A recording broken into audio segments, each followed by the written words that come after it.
Greetings, my friends.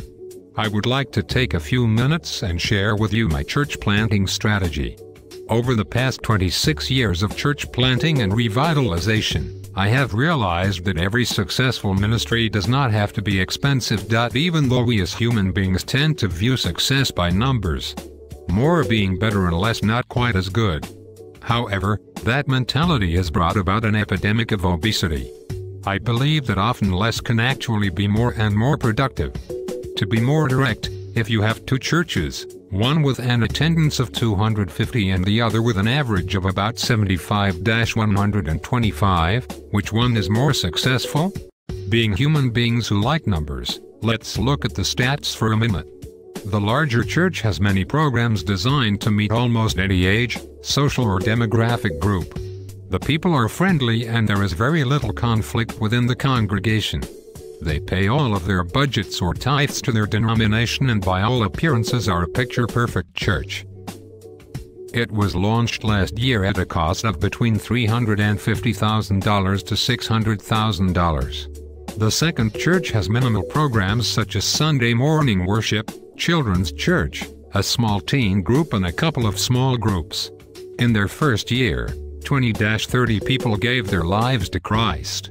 The church planting director went to this community and asked God to show him/her someone in that community who was called to ministry that could be trained to plant that church. The CPD found that person who already lived in the community, already had contacts and influences in that community and was employed with a family, thus avoiding the huge expenses of relocation for that family.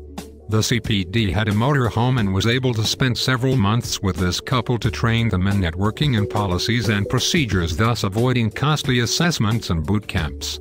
Since the CPD had many years of experience as well as a good church planting team, all of the training was provided within the area. The church planting team also had a collection of used equipment accumulated from donations in other churches, so a significant amount of money was able to be diverted to a second and third plant. This church and many like it were planted with funds anywhere from $5,000 to $25,000. With this second model, the denomination was able to plant 15-25 churches versus one with the traditional model. So which is more successful? It depends on the numbers. Dollars spent, or souls saved. My strategy would be to use our motorhome and stay in the southern portion of the conference during the colder months and the northern portions in the warmer months close to larger communities, in order that two plants could be worked on at the same time. That would allow us to lay the initial groundwork for each plant, locate and train the planter and launch both works within a 6-month period of time, giving us at least 4 plants per year just with our services in addition to those planted by experienced planters. Of course, this would require an item budget with a salary for the church planting director separate from the above funds. I know it is a change in the normal from what we as the NCC and FMC have experienced, but I believe we have the opportunity to reach our goal 50 by 2025 and even exceed it if we can look ahead and realize that souls are being reached with this method.